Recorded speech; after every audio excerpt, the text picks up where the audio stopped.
Hi! අදයන් මාත් එක්ක දෙරණ අපේ පැය 24 මහා පදන්සලට අපි යද්දිත් මෙන්න මේ විදිහට තමයි පොලිම හැදිලා තිබ්බේ. මේ වෙසක් පොයෙන් පස්සේ දවසේ ඒ කියන්නේ 31 දවල් 12 මාරට වගේ තමයි අපිට තිබ්බේ ඩියුටි. ඉතින් අපි මේ විදිහට ඇතුල් වුණා අපේ දන්සල ඇතුළට.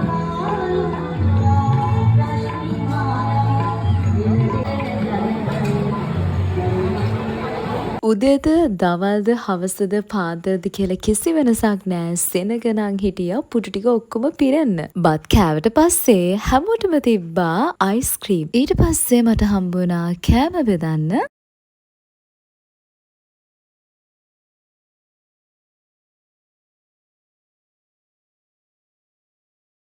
අව්ව වැස්ස කිසිම දෙයක් බාධාවක් කරගන්නේ නැතුව විශාල පිරිසක් දන්සලත් එක්ක එකතු වුණා. මේක එළියෙන් මේ විදිහට ලස්සනට පේන්නේ ඇතුලේ ලොකු කාර්යභාරයක් කරපු කට්ටිය ඉන්නවා. ඊට පස්සේ මෙන්න මේ විදිහට තමයි දෙරණ පැය 24 බත් දන්සල අවසන් කරේ. එහෙනම් කියන්නකෝ බලන්න ඔයාලා දන්සලට ආවද දන්සලේ බත් කෑවද කියලා පල්ලෙන් කමෙන්ට් එකක් දාගෙන යන්න. තවත් අලුත් වීඩියෝ එකක් අරන් එනකන් ගිහින් එන්නම්. බයි.